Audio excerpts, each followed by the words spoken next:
ఘనమైన యేసు పరిశుద్ధ నామమునకు స్తోత్రములు కలుగుగాక. దేవుని బిడ్డలారా, నేటి మన ధ్యాన భాగము యోహాను వ్రాసిన మొదటి పత్రిక 2వ అధ్యాయము 18వ వచనము నుండి 29వ వచనం వరకు ఉన్నటువంటి మాటలను మనం ధ్యానం చేసుకుందాం. పోయిన వారం మనం 17 వచనాల వరకు మనం ధ్యానం చేశాం. ఈరోజు మనం 18వ వచనము నుండి 29వ వచనం వరకు మనం ధ్యానం చేద్దాం. యోహాను ఈ పత్రిక వ్రాస్తూ తన యొక్క పిల్లల్ని హెచ్చరిస్తూ జాగ్రత్తలు తెలియజేశాడు. ఎన్నో జాగ్రత్తలు తెలియజేశాడు, మెలకువలను నేర్పాడు. కడవరి కాలములో మనం ఎలాంటి మెలకువలు కలిగి ఉండాలనో ఆ విషయాలను కొన్నిటిని ఈ 18వ వచనం నుండి 29వ వచనం వరకు స్పష్టంగా వ్రాసాడు. నేటి మన ధ్యానాంశం, ఈ భాగమును అనుసరించినటువంటి ధ్యానాంశం కడవరి కాల మెలకువలు. కడవరి కాల మెలకువలు లేదా జాగ్రత్తలు. కడవరి కాలములో జాగ్రత్తగా ఉండాలి, మెలకువగా ఉండాలి. యేసుక్రీస్తు ప్రభువు కూడా చెప్పాడు, ఎల్లప్పుడూ మెలకువగా ఉండి ప్రార్థన చెయ్యండి అన్నాడు. కడవరి కాలములో మెలకువగా ఉండకపోతే విశ్వాసం అన్నటువంటిది బహు సులువుగా కోల్పోతాం. బహు సులువుగా విశ్వాసం కోల్పోతాం. ఎందుకంటే అంత్య దినములలో అపాయకరమైనటువంటి పరిస్థితులు వస్తాయి. అలాంటి పరిస్థితులలో మనం మెలకువగా ఉండకపోతే విశ్వాసాన్ని కోల్పోతాం. అందువలన దేవుని బిడ్డలారా, అంత్యకాలంలో ఖచ్చితంగా మెలకువగా ఉండాలి. అలాంటి మెలకువలను గురించి ఈ భాగంలో వ్రాశాడు. నేటి మన ధ్యానాంశం కడవరి కాల మెలకువలు. ఒక వచనం చదువుకుందాం. యోహాను వ్రాసిన మొదటి పత్రిక 2వ అధ్యాయము 18వ వచనం నేను చదువుతాను, మీరు చూడండి. చిన్నపిల్లలారా, ఇది కడవరి గడియ. క్రీస్తు విరోధి వచ్చునని వింటిరి గదా. ఇప్పుడును అనేకులైన క్రీస్తు విరోధులు బయలుదేరి ఉన్నారు. ఇది కడవరి గడియ అని దీని చేత తెలుసుకొనుచున్నాము. ఇది కడవరి గడియ అని ఎలా తెలిసిందంటే, అనేకులైన క్రీస్తు విరోధులు బయలుదేరారు గనుక. కడవరి కాలం అయితేనే క్రీస్తు విరోధులు బయలుదేరతారు. కాబట్టి వారు బయలుదేరారు గనుక వారిని బట్టి ఇది ఖచ్చితంగా ఇది కడవరి గడియ, కడవరి కాలం అని గుర్తించవచ్చు అని చెప్పాడు. ప్రార్థన చేసుకొని ఈ మాటలను మనం ధ్యానం చేద్దాం. కడవరి కాల మెలకువలు. ప్రేమగల తండ్రి, మేము కడవరి కాలంలో ఉన్నాం. ప్రభు రాకడ అతి సమీపంగా ఉన్నదని మేము విశ్వసిస్తున్నాం. ఎవడునూ నశించుట నీకు ఇష్టం లేకపోవడం వలన మా తండ్రి, మా దేవా, మా ప్రభువా, నీ కుమారుడు యేసునాథుని యొక్క రాకడను నీవు ఆలస్యం చేస్తూ వచ్చావు. అయినను అది ఆలస్యం కాదు, అది నువ్వు నిర్ణయించినటువంటి దినం గనుక ఈ కడవరి కాలములో మేము మెలకువలు కలిగి ఉన్నట్లుగా ఆ మెలకువలను మాకు నేర్పించుమని యేసు దివ్యనామమున బ్రతిమలాడి ప్రార్థిస్తున్నాం పరమ తండ్రి. ఆమేన్, ఆమేన్. దేవుని పిల్లరా, ఈ వచనాలను మనం 2 భాగాలు చేస్తే 2 విధాలుగా మనం అర్థం చేసుకోవాలి. మొదటి విధానములో క్రీస్తు విరోధ సంబంధమైనది గుర్తించాలి. క్రీస్తు విరోధ సంబంధమైన దానిని గుర్తించాలి. రెండోది ఆత్మాభిషేకాన్ని కాపాడుకోవాలి. అభిషేకాన్ని కాపాడుకోవాలి.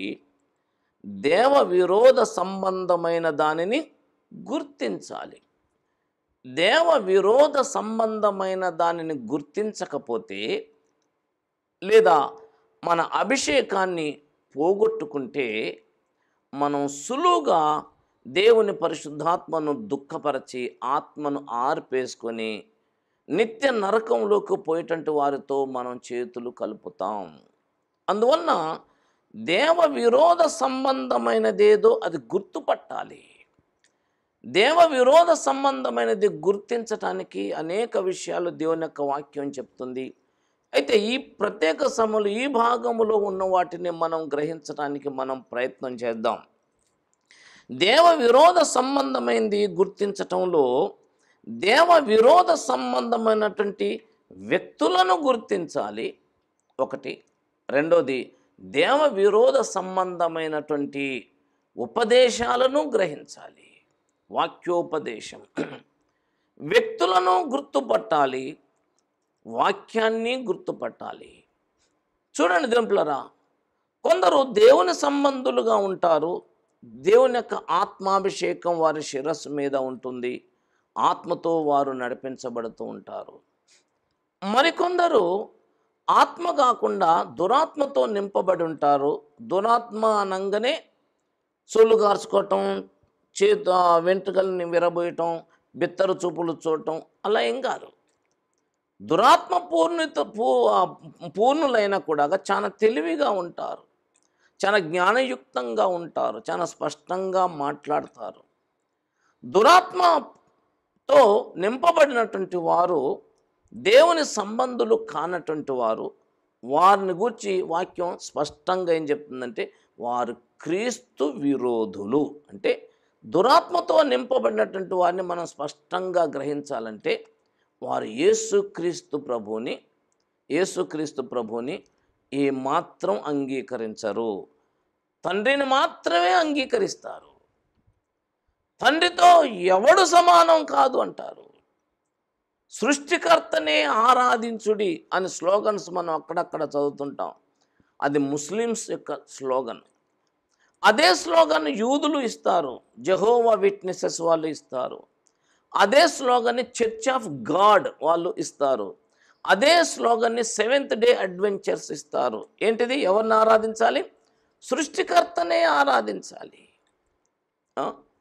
యోహాను తల్లి జబదై భార్య యేసుక్రీస్తు ప్రభు దగ్గరకు వచ్చి, అయ్యా, నిత్యజీవంలోకి వెళ్ళిన తర్వాత నా పెద్ద కుమారుణ్ణి నీ కుడివైపు, నా చిన్న కుమారుని ఎడమవైపు కూర్చోబెట్టుకో అయ్యా అంటే ప్రభు అన్నాడు, అమ్మా, ఎవరిని ఎక్కడ కూర్చోబెట్టాలనో అది నా స్వాధీనంలో లేదు. అది ఎవరి స్వాధీనంలో ఉంది? తండ్రి స్వాధీనంలో ఉంది. కాబట్టి నేను నీకేం మాట ఇయ్యలేను అన్నాడు ప్రభు.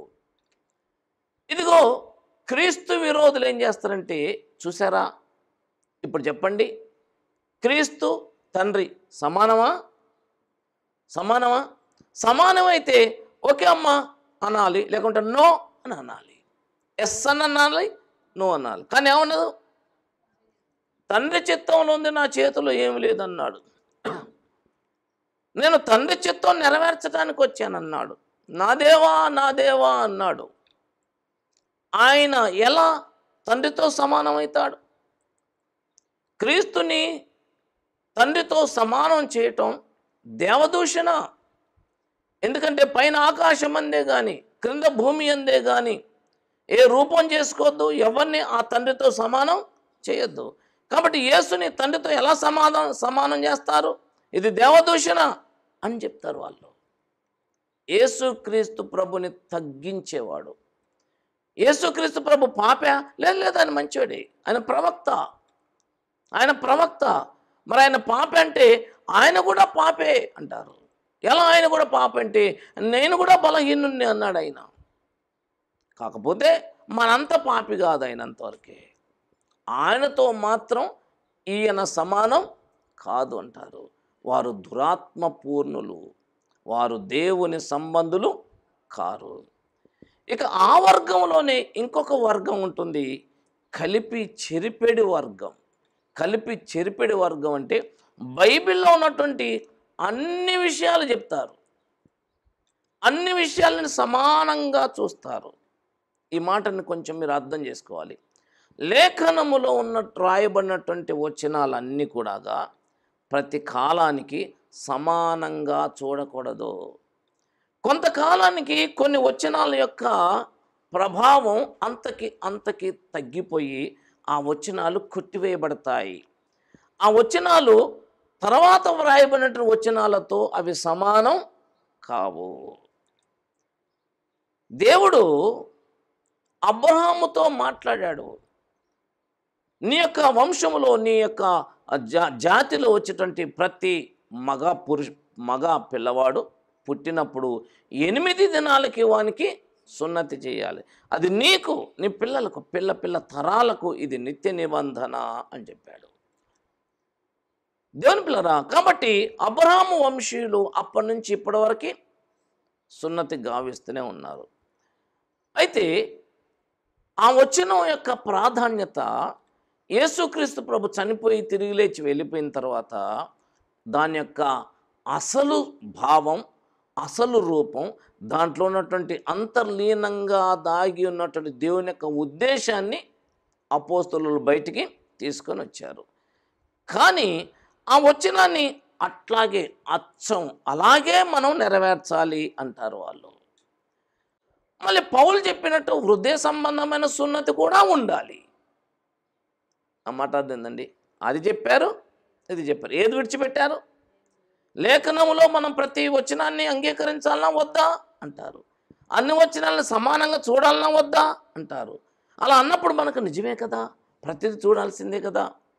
గలతీ సంఘాన్ని అలాగే గలిబిలి చేశారు. గలతీ సంఘాన్ని అలాగే గలిబిలి చేస్తే పౌలు అన్నాడు, ఓ గలతీయులారా, ఎవడు మిమ్మును భ్రమ పెట్టెను? సిలువ వేయబడిన వాడైనట్లుగా క్రీస్తు మీ కన్నుల ఎదుట ప్రదర్శింపబడేను కదా. సున్నతి పొందినటువంటి వాడికి క్రీస్తుతో ఏ ప్రయోజనం లేదు అంటాడు. దీంట్లోరా కలిపి చెరిపేవారున్నారు, కలపకుండానే చెరిపేవారున్నారు. ఈ ఇద్దరికంటే ముందే నేను చెప్పాను, ఆత్మపూర్ణులు అభిషేకించబడిన వారు ఉన్నారు. ఇక 2 రకాలైనటువంటి వారు అని చెప్పాను మీకు. ఏంటంటే 2 రకాల వారు అంటే ఎవరు? కొందరు క్రీస్తు విరోధ సంబంధమైనటువంటి వారు, మరి కొందరు అభిషేకాన్ని కాపాడుకునేటువంటి ఈ యొక్క భాగాన్ని 2 భాగాలు చేసి ధ్యానించాలని చెప్పాను. మొదటి భాగంలో ఉన్న వాళ్ళు దేని గుర్తుపట్టాలి? మనం క్రీస్తుకి విరోధంగా మాట్లాడేటువంటి వారిని గుర్తుపట్టాలి. తర్వాత వాళ్ళ బోధను గుర్తుపట్టాలి. ఇదొక భాగం అయితే, అలా గుర్తుపట్టడం మాత్రమే కాదు, మన శిరస్సు మీద నిలిచినటువంటి అభిషేకాన్ని కాపాడుకోవాలి. 2 విషయాలు చెప్తుంది ఇది. 2 విషయాలు చెప్తుంది. అభిషేకాన్ని కోల్పోకుండా జాగ్రత్త పడాలి. అదేవిధంగా ఇలాంటి వాళ్ళని మనం గుర్తుపట్టాలి. ఇలాంటి వాళ్ళని గుర్తుపట్టడానికి వాళ్ళని గుర్తుపట్టాలి, వాళ్ళ యొక్క బోధని గుర్తుపట్టాలి. వాళ్ళ బోధను గుర్తుపట్టడానికి నేను 2 విషయాలు చెప్పాను. ఏంటంటే, ఒకటి ఏంటంటే వాళ్ళు అసలు క్రీస్తుని దేవునితో సమానంగా ఎంచరు. అదొక భాగం అయితే, ఇంకొక భాగం ఎవరు? లేఖనములో ఉన్నటువంటి ప్రతి మాటని సమానమైనటువంటి విధానములో అన్వయింపజేస్తుంటారు. ఈ కాలంలో అన్ని లేఖనాలకి సమానమైనటువంటి విలువ మనం ఇవ్వకూడదు. ఎందుకంటే కాలం ఏమైపోయింది? మారిపోయింది. సమానమైనటువంటి విలువ ఇవ్వాలంటే విశ్రాంతి దినమును పాటించాలి, అమావాస్యను పాటించాలి, సున్నతిని పాటించాలి. అవునండి, ఇలాంటి ఎన్నో విధాలైనటువంటి విషయాలు ఉన్నాయి.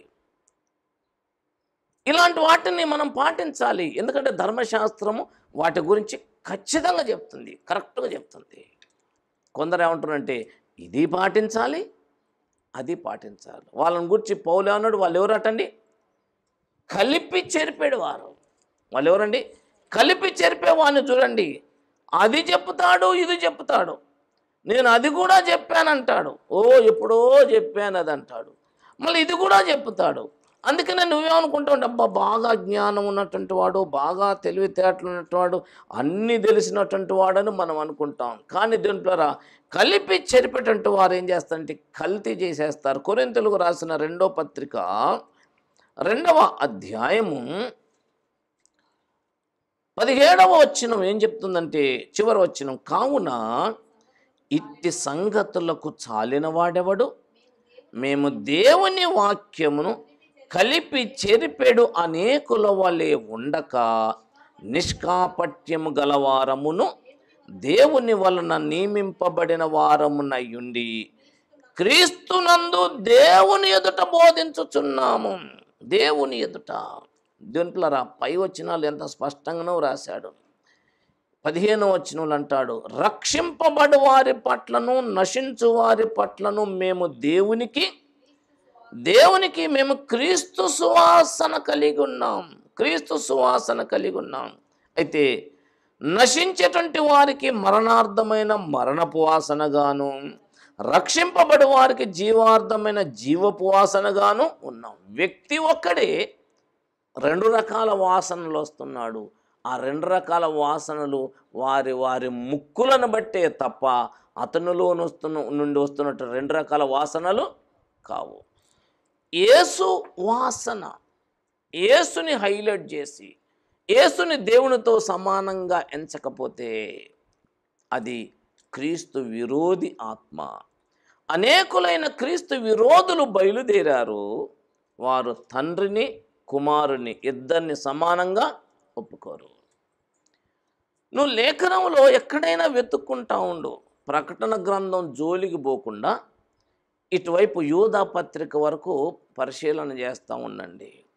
ఎక్కడ చూసినా కానీ నీకు యేసుక్రీస్తు ప్రభు తండ్రి అయిన దేవుని కంటే తక్కువనే కనబడతాడు.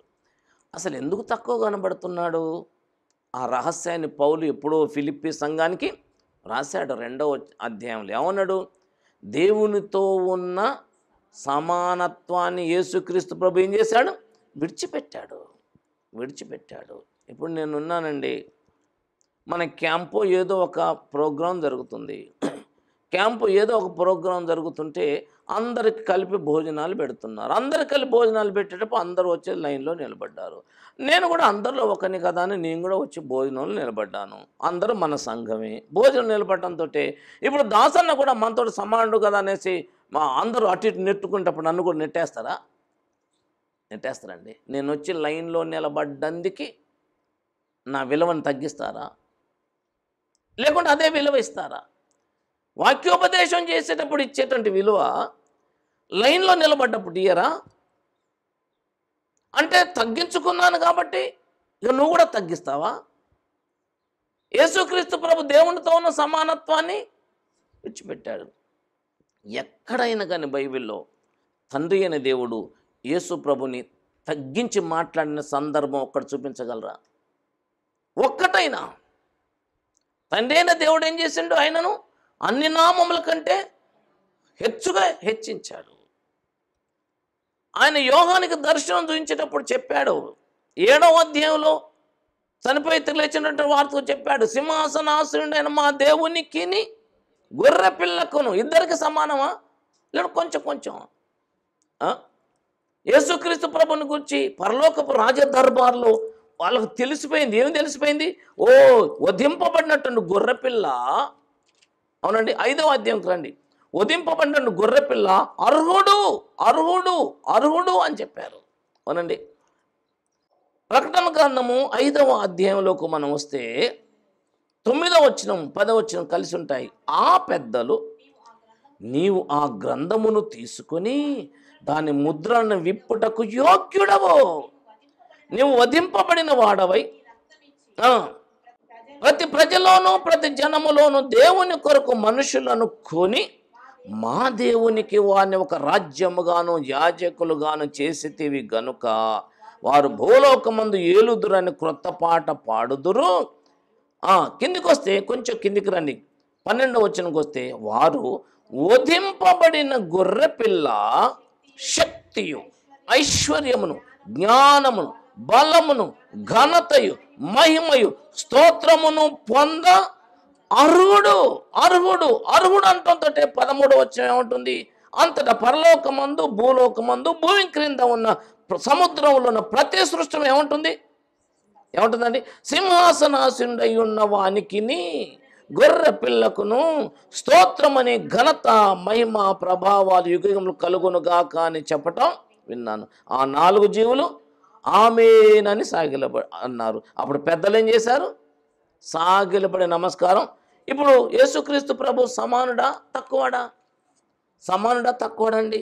7వ అధ్యాయంకి రండి. 7వ అధ్యాయంకి వస్తే 7వ అధ్యాయము 10వ వచనములో సింహాసనాసీనుడైన మా దేవునికి గొర్రె పిల్లకును మా రక్షణకై స్తోత్రం. ఇద్దరు సమానమా? సమానం కాదా? దేవుని పిల్లరా, క్రీస్తు విరోధి ఏమంటాడంటే క్రీస్తు దేవునితో సమానం కాదు అని చెప్పేటువంటి వాడు క్రీస్తు విరోధి. అయితే కలిపి చెరిపేటువంటి వాడు దేవుని యొక్క ఆత్మాభిషేకాన్ని అంతకంతకు ఏం చేస్తున్నాడు, పోగొట్టుకుంటున్నాడు అని అర్థం. కానీ ఎవరైతే ఆత్మాభిషేకాన్ని నిలుపుకుంటారో వారు క్రీస్తు నీతిగా నడిచినట్లు వాళ్ళు కూడా నీతిగా నడుస్తారు. అక్కడ అదే రాశాడు యోహాను మొదటి పత్రిక 2వ అధ్యాయము 29వ వచనం చదివితే, ఆయన నీతిమంతుడని మీరెరిగి ఉన్న ఎడల నీతిని జరిగించు ప్రతివాడును ఆయన మూలముగా పుట్టి ఉన్నాడు. పైకొస్తే 28వ వచనంలో అన్నాడు, కాబట్టి చిన్నపిల్లలారా ఆయన ప్రత్యక్షమగునప్పుడు ఆయన రాకడ యందు మనము ఆయన ఎదుట సిగ్గుపడక ధైర్యము కలిగి ఉండునట్లు మీరు ఆయన యందు నిలిచిండుడి. ఆయన యందు అంటే యేసునందు. కొందరికి క్రీస్తు న్యాయపీఠం ఎదుటికి పోయేటప్పటికల్లా ఏమవుతుందటండి, సిగ్గు కలుగుతుందట. తిమోతికి వ్రాస్తూ అదే పదం చెప్పాడు, సిగ్గుపడనక్కరలేని పనివానిగా నిన్ను నువ్వే దేవునికి కనపరచుకో అంటాడు. ఇక్కడ దేవుని పిల్లరా, పని చేసినటువంటి నాయకులకు సిగ్గు కలుగుతుంది. క్రీస్తు న్యాయపీఠం ఎదుట విశ్వసించే విశ్వాసులకి సిగ్గు కలుగుతుంది. ఎందుకు సిగ్గు కలుగుతుందంటే యేసుని హైలైట్ చేయకపోవటం వలననే, యేసుని సొంత రక్షకునిగా హృదయంలో స్వీకరించి ఆయన రాజుగా ప్రభువుగా ప్రతిష్ఠించుకోకపోవడం వలననే. అలా ఉండకుండా క్రీస్తు విరోధులు ఏం చేస్తున్నట్టే డిస్టర్బ్ చేస్తూ ఉంటారు. 18వ వచనం ప్రారంభంలో అన్నాడు, ఇది కడవరి గడియ, క్రీస్తు విరోధి వచ్చునని మీరు విన్నారు, ఇప్పటికే అనేకులు బయలుదేరారు. 19వ వచనం, వారు మనలో నుండే బయలుదేరారు. క్రీస్తు విరోధులు ఎక్కడి నుంచి వస్తారండి? క్రీస్తు విరోధులు ఎక్కడి నుంచి వస్తారంటే మనలో నుంచే బయలుదేరతారు. అన్యులు వేరు, క్రీస్తు విరోధులు వేరు, గుర్తుపెట్టుకోవాలి. అన్యుడంటే అసలు రక్త పురోక్షణ కిందికి రానివాడు.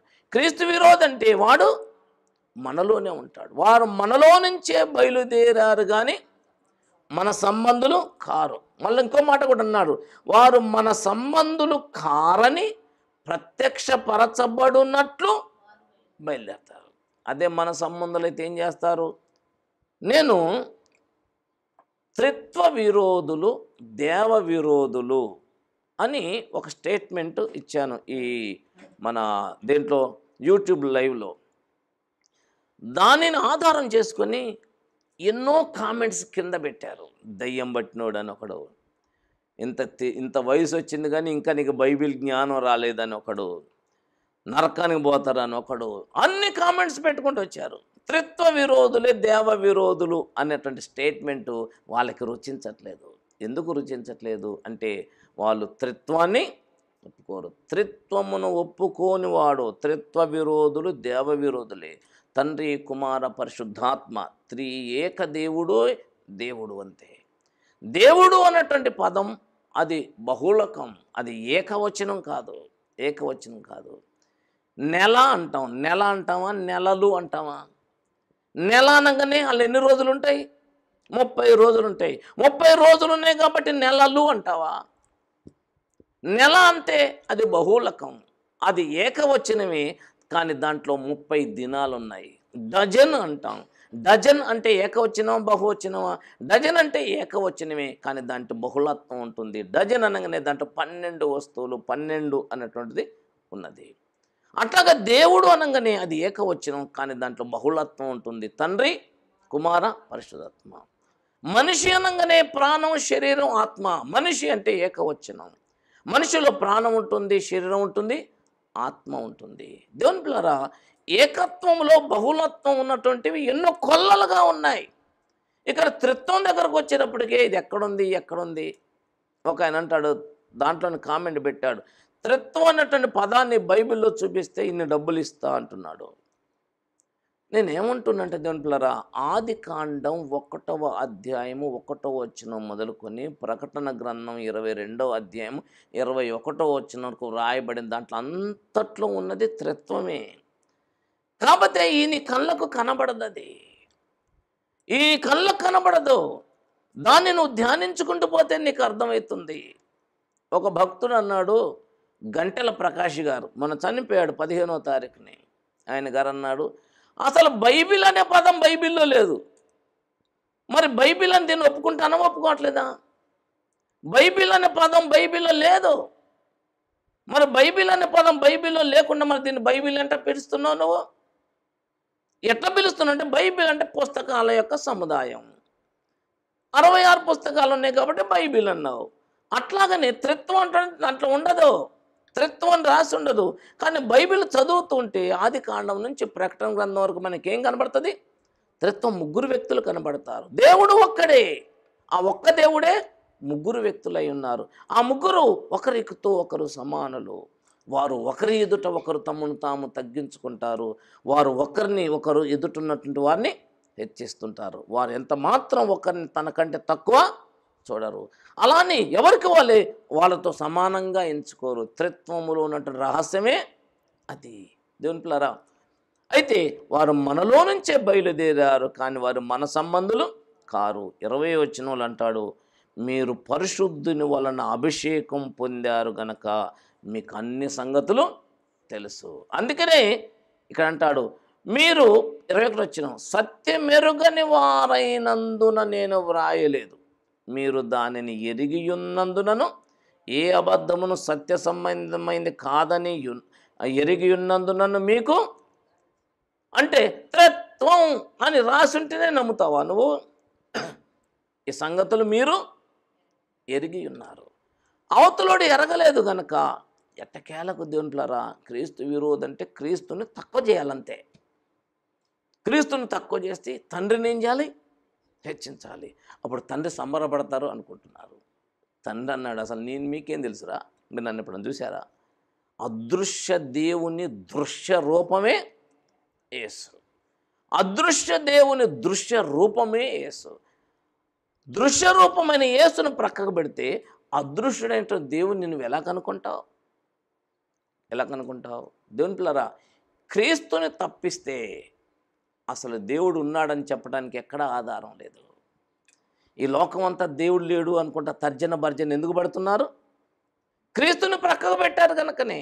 ఒకసారి క్రీస్తు వైపు చూడు, నీకు దేవుడు కనబడతాడు. ఒకసారి క్రీస్తుని పరిశీలన చేయి, నీకు దేవుడు అర్థమవుతాడు. దేవుడు అర్థమవుతాడు. దేవుని పిల్లరా, క్రీస్తుని ప్రక్కకు పెట్టి దేవుణ్ణి కనుగొనటం అసంభవం, అసాధ్యం. అది ఎవడి వలన సాధ్యం కాదు. మీరు ఎరిగి ఉన్నారు అంటాడు. ఎరిగి ఉన్నారు. 22వ వచనంలో స్పష్టంగా చెప్పాడు. యేసు, కామ ఉంది అక్కడ, యేసు క్రీస్తు కాడని చెప్పువాడు తప్ప ఎవడబద్ధికుడు? తండ్రిని కుమారుని ఒప్పుకొనని వీడే క్రీస్తు విరోధి. కుమారుని ఒప్పుకొనని ప్రతివాడు తండ్రిని అంగీకరించువాడు కాడు. కుమారుని ఒప్పుకొనివాడు తండ్రిని అంగీకరించువాడు. తండ్రిని అంగీకరిస్తున్నామంటే ఎవరిని అంగీకరించాలి? కుమారుణ్ణి అంగీకరించాలి. దేవుని పిల్లరా, ఇక్కడ ఏమంటుందంటే, ఈ యేసు, ఈ నజరేయుడైన యేసు, ఈ మరియ కన్న యేసు, యోసేపు పెంచినటువంటి యేసు, మా ప్రవక్తలు, మా ధర్మశాస్త్రం చెప్పినటువంటి క్రీస్తు ఈయన కాడు అంటారు. ఎవరాలు? యూదులు. యూదులు చెప్పేదంటే, మా క్రీస్తు వస్తాడు, వచ్చినప్పుడు ఏం చేస్తాడు? మాకు రాజ్యం తెస్తాడు. నేను మీకు పలుమార్లు చెప్పాను, క్రీస్తుని ఎందుకు వారు ద్వేషిస్తున్నారు యూదులు? క్రీస్తుని రాజుగా చూస్తున్నారు కానీ రక్షకునిగా చూడట్లేదు. వారికి రక్షకుడు అవసరం లేదు, రాజ్యమేలే రాజు కావాలంతే. అందుకనే ఈ నజరేయుడైనటువంటి యేసులో వారు క్రీస్తుని చూడలేకపోతున్నారు. కానీ ప్రవక్తలు, ధర్మశాస్త్రం చెప్పింది, క్రీస్తు ఈ లోకానికి వచ్చినప్పుడు ఆయన మ్రాను మీద వేలాడతాడు, ఆయన తన పరిశుద్ధ రక్తమును కారుస్తాడు, ఆయన పాపుల కొరకు ప్రాణం పెడతాడు. ప్రవక్తల యొక్క వచనాలు 53వ అధ్యాయం, ఒక అధ్యాయం ఉంది యెషయా రాసినటువంటి ఆ గ్రంథంలో. ఒక అధ్యాయం అంతా క్రీస్తు సిలువనే చెప్పారు. ఆ 53వ అధ్యాయంలో వ్రాయబడింది క్రీస్తుని గూర్చి కాదు అని చెప్తున్నారు ఇప్పటికి కూడా. కాబట్టి దేవుని పిల్లరా, యేసు అంటే నజరేయుడైన యేసు క్రీస్తు కాడు, వేరే క్రీస్తు వస్తాడు అని ఎవడైతే చెప్తాడో వాడు క్రీస్తు విరోధి, వాడు అబద్ధికుడు, వాడు దేవుని సంబంధించినవాడు కాడు. క్రీస్తుని అంగీకరించని వాడు తండ్రిని అంగీకరించనట్లే, క్రీస్తుని అంగీకరించిన వాడు తండ్రిని అంగీకరించినట్లే. అందువలన క్రీస్తు విరోధులను మనం గుర్తుపట్టాలి, క్రీస్తు విరోధుల యొక్క బోధలను మనం గుర్తుపట్టాలి, క్రీస్తు విరోధి యొక్క ప్రవర్తనలను కూడా గుర్తుపట్టాలి. ఇక రెండో భాగంలోకి వస్తే ఏమిటంటే అభిషేకం గురించి చెప్పుకుంటూ వచ్చాడు. అభిషేకం గురించి చెప్పాడు 27వ వచనంలో, అయితే ఆయన వలన మీరు పొందిన అభిషేకము మీలో నిలుచుచున్నది గనక ఎవడునూ మీకు బోధింపనక్కరలేదు. ఆయన ఇచ్చిన అభిషేకము సత్యమే గాని అబద్ధం కాదు. అది అన్నిటిని గూర్చి మీకు బోధించుచున్న ప్రకారముగాను, ఆయన మీకు బోధించిన ప్రకారముగాను ఆయనలో మీరు నిలుచుచున్నారు. దేవుని పిల్లరా, ఆయన మనకు అనుగ్రహించినటువంటి అభిషేకం మన మీద నిలుస్తుంది. ఆయన మనకిచ్చిన అభిషేకం ఏంటండి? ఆయన మనకిచ్చినటువంటి అభిషేకం ఆత్మాభిషేకం, దేవుని యొక్క ఆత్మతో అభిషేకించబడటం. అవునండి. పునాది సిద్ధాంతాలలో మొదటిది మారు మనస్సు, రెండోది విశ్వాసం, మూడోది బాప్తిస్మం, నాలుగోది హస్తనిక్షేపణం. హస్తనిక్షేపణం అంటే చేతులు తల మీద ఉంచి ప్రార్థన చేయటం. చేతులు తల మీద ఉంచి ప్రార్థన చేయటం అనేటువంటిది పరిశుద్ధాత్మను పొందుకోవటం కోసం చేసేటువంటి ఒక తంతు. అది ఒక తంతు. పేతురు పిలువబడి బాప్తిస్మం పొందిన వారి మీద ఏం చేశాడు? చేతులు ఉంచారు. వారు అంతకు క్రితము బాప్తిస్మం పొందారు కానీ పరిశుద్ధాత్మ వారి మీదికి రాలేదు అంటాడు. ఎప్పుడైతే అపోస్తులు ప్రార్థన చేసి చేతులు ఉంచారో వాళ్ళ మీదికి అప్పుడు పరిశుద్ధాత్మ దిగొచ్చాడు. కొందరు అంటారు మనిషి చేతులు పెడితే పరిశుద్ధాత్మ వస్తుందా? మనిషి చేతులు పెడితే పరిశుద్ధాత్మ వస్తుందా? రైట్, మంచి ప్రశ్న వేసావు. మరి నీళ్ళలో మునిగితే పాపాలు పోతాయా? నీళ్ళలో ముంచితే పాపాలు పోతాయా? మరి నీళ్ళలో ఎందుకు మునుగుతానా? మరి ఇట రొట్టె తింటే యేసు శరీరం తిన్నట్టేనా? మరి దేవుని పిల్లరా, అవన్నీ కూడాగా ఆధ్యాత్మికమైనటువంటి స్థితిగతులను, ఆధ్యాత్మికమైనటువంటి చర్యలను సూచించేటివి. వాటిని చేయటం వలన ఆ ఆధ్యాత్మికమైనటువంటి పొందినామని విశ్వాసం కలగజేసేటివి. బాప్తిస్మం వలన మనం ఏం చేయబడ్డాం? క్రీస్తుతో పాటు సమాధి చేయబడ్డాము. మరి అంటే అలా చేయబడ్డామని ఇప్పుడు మనం ఏం చేస్తున్నాం? విశ్వసిస్తున్నాం. రోమపత్రికలో అదే చెప్పాడు. అలా ఎంచాలి అన్నాడు. ఎంచుకోవాలి. ఎంచుకోవటం అనేటువంటిది విశ్వాసము ద్వారా మాత్రమే వస్తుంది. ఎంచుకోవటం వలననే మనం విశ్వాసాన్ని బయలుపరుస్తున్నాం. దానివల్లనే క్రియ ప్రారంభం అవుతుంది. హస్త నిక్షేపణం వలన, అందుకనే పౌలు అంటాడు, పెద్దలు హస్త నిక్షేపణము చేయగా నీకు కలిగినటువంటి కృపావరాన్ని నువ్వు నిర్లక్ష్యం చేయకు, దాన్ని ప్రజ్వలింపజేయి అంటాడు. ఇక్కడ ఏమంటే ఆ అభిషేకం, ఆత్మాభిషేకం, వాక్యాభిషేకం, నీ శిరస్సు మీద ఉన్నటువంటి అభిషేకాన్ని నువ్వు నిరంతరం కాపాడుకోవాలి. ఆ అభిషేకాన్ని కాపాడుకోవాలి అంటే దేవుని యొక్క వాక్యాన్ని మొట్టమొదటగా ఉన్నది ఉన్నట్టుగా నమ్మాలి. ఆ వాక్యానికి నువ్వు లోబడాలి. చివరిలో యోహాను స్పష్టంగా ఒక మాట చెప్పాడు. ఏమనంటే ఆయన నీతిమంతుడని మీరెరిగి ఉన్న ఎడల నీతిని జరిగించు ప్రతివాడు ఆయన మూలముగా పుట్టాడు. అంటే దేవుని పిల్లరా, ఆత్మాభిషేకాన్ని కాపాడుకోవటం అంటే యేసుక్రీస్తు ప్రభు ఎలాగైతే నీతిగా బ్రతికాడో అలా నీతిని కాపాడుకోవటమే ఆత్మాభిషేకాన్ని కాపాడుకోవటం. ఆ పైనుంచి నేను చదువుతాను, మీకు అర్థమవుతుంది. ఆ మాటలు గ్రహించడానికి ప్రయత్నం చేయండి. 27వ వచనం నుంచి చదువుతున్నాను. ఆయన వలన మీరు పొందిన అభిషేకము మీలో నిలుచుచున్నది గనక ఎవడునూ మీకు బోధింపనక్కర్లేదు. ఆయన ఇచ్చిన అభిషేకం సత్యమే గాని అబద్ధం కాదు. అది అన్నిటిని గూర్చి మీకు బోధించుచున్న ప్రకారముగాను, ఆయన మీకు బోధించిన ప్రకారముగాను ఆయనలో మీరు నిలుచుచున్నారు. కాబట్టి అంటే కంటిన్యూషనా ఆగిపోయిందా? నిలుచుచున్నారు కాబట్టి చిన్నపిల్లలారా, ఆయన ప్రత్యక్షమగునప్పుడు ఆయన రాకడ యందు మనము ఆయన ఎదుట సిగ్గుపడక ధైర్యం కలిగి ఉండునట్లు మీ రాని యందు నిలిచియుండుడి. ఆయన నీతిమంతుడని మీరు ఎరిగి ఉన్న ఎడల నీతిని జరిగించు ప్రతి వాడును ఆయన మూలముగా పుట్టాడు. అంటే నీతిని జరిగించినట్టు ఆయన మూలముగా పుట్టాడు. అలా ఎవరైతే నీతిని జరిగిస్తుంటారో వాళ్ళ మీదనే ఆ అభిషేకం నిలిచి ఉంటుంది. ఎలా నీతిని జరిగించాలి అంటే, నీతి అంటే ఏంటి ఇక్కడ క్లియర్ చెప్పాడు. యేసుక్రీస్తు ప్రభు ఎలా జీవించాడో అలా జీవించటం, యేసుని మాదిరిగా ఎంచుకోవటం, యేసు వలె రూపాంతరం చెందటం. నేను ముందే చెప్పాను, యేసుని ప్రక్కకు పెడితే ఇక నీకెవరు మోడల్? యేసుని ప్రక్కకు పెడితే నీకు దేవుడు అంటే ఏం తెలుస్తుంది? యేసుని ప్రక్కకు పెడితే దేవుడు నన్ను మెచ్చుకుంటాడో గద్దిస్తాడో ఎలా ఉంటే చేస్తాడో నాకు ఎట్లా తెలుస్తుంది? నాకు ఎవరు తెలియజేస్తారు? ఇప్పుడు యేసుని నా ముందు పెట్టుకున్నాను. యేసు ఎలా మాట్లాడాడు, ఎలా నవ్వాడు, ఎలా నడిచాడు, ఎలా తిన్నాడు, ఎలా బ్రతికాడు, అలా బ్రతకటమే నీతిని జరిగించడం. అలా జరిగించేదాన్ని ఏమి నిలుపుకోవటం? ఆత్మాభిషేకాన్ని నిలుపుకోవటం.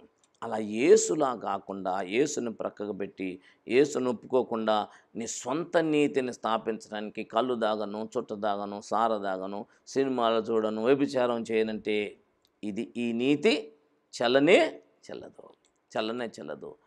లోపల ఉన్నటువంటి వేరుని పెరికేయాలంటాడు. బయట నుంచి లోపలికి పోయేది మనిషిని అపవిత్రం చేయదు, కానీ లోపల నుంచి వచ్చేది, ఆ లోపల నుండి వచ్చిన దాని మీదనే యేసుక్రీస్తు ప్రభు లేదా పరిశుద్ధాత్మ దేవుడు పని కలిగి ఉన్నాడు. ఆయన లోపల మార్పు కలగజేసినప్పుడు మనం యేసు వలె నీతిని జరిగిస్తాం. అలా జరిగించువాడే దేవుని మూలముగా పుట్టినవాడు. అలా జరిగించేటువంటి వాని యొక్క శిరస్సు మీదని ఆత్మాభిషేకం నిలిచి ఉంటుంది. అలా కాకుండా దేవుని బిడ్డలారా, యేసును ఒప్పుకోకుండా ఉండే వర్గం ఒకటైతే, యేసును ఒప్పుకుంటూ మళ్ళీ ఇది కలిపి చెరిపేది ఇంకొక వర్గం. ఈ రెండు వర్గాల విషయమై జాగ్రత్తగా ఉంటూ మనకు అనుగ్రహించబడినటువంటి అభిషేకాన్ని మనం కాపాడుకోవాలి, నిలిచి ఉండేట్టు కాపాడుకోవాలంటే చేయాల్సింది ఏంటిది? యేసు వలె జీవించాలి. నీతిని జరిగించటం అంటే యేసు వలె జీవించడమే. కాబట్టి దేవునిప్రజలారా, కడవరి కాలంలో మనం కలిగి ఉన్నటువంటి మెలకు ఏంటంటే, వీళ్ళని గుర్తుపట్టాలి, మన అభిషేకాన్ని కాపాడుకోవాలి. అభిషేకాన్ని కాపాడుకోకుండా వాళ్ళని గుర్తుపడితే వాళ్ళని విమర్శించుకుంటూనే ఉంటాం, కానీ మనం ఎప్పుడూ అభిషేకాన్ని కోల్పోతాం. అలా కుదరదు. వారిని గుర్తుపట్టాలి, వాళ్ళ బోధని గుర్తుపట్టాలి. వాళ్ళ బోధను గుర్తుపడుతూ మన యొక్క సొంత రక్షణను, అభిషేకాన్ని కాపాడుకుంటూ నీతిలో నడవాలి. అటు మంచి కృప పరిశుద్ధాత్మ దేవుడు మనకు సమృద్ధిగా అనుగ్రహించునుగాక. ఆమెను ప్రార్థన చేసుకుందాం. తల వంచండి, కళ్ళు మూసుకోనండి. అందరం ఒక నిమిషం ప్రార్థన చేద్దాం. దేవా, క్రీస్తు విరోధులను గుర్తుపట్టడానికి మెలకువ దయచేయి. వారు చేస్తున్న బోధలను గుర్తుపట్టడానికి మాకు జ్ఞానం దయచేయి. అంతేకాక నీవు మాకు అనుగ్రహించిన అభిషేకాన్ని మేము కాపాడుకున్నటకు మాకు సహాయం చేయండి. క్రీస్తు విరోధులను గుర్తుపట్టాలి, వారి బోధలను గుర్తుపట్టాలి. తర్వాత శిరస్సు మీద నిలిచినటువంటి అభిషేకాన్ని కాపాడుకోవాలి. అప్పుడు ప్రభు వచ్చినప్పుడు సిగ్గుపడనక్కరలేని విశ్వాసిగా నువ్వు ఉంటావు. ఓ ప్రేమగల తండ్రి, సుస్పష్టంగా మాతో మాట్లాడినందుకు కృతజ్ఞతలు చెల్లిస్తున్నాం. మీరు మాకు అనుగ్రహించిన అభిషేకం అది సత్యమే గనుక యేసుని మేము ఏ విధానంలో శంకించక, నజరేయుడైన యేసే రక్షకుడని, క్రీస్తుని మా హృదయంలో ప్రభుగా రాజుగా ప్రతిష్ఠించుకున్నాం గనక కలిపి చెరిపెడి బోధలకు మేము మోసపోకుండా కాపాడుమని యేసు దివ్యనామమున వేడుకుంటున్నాం పరమ తండ్రి. ఆమేన్, ఆమేన్, ఆమేన్.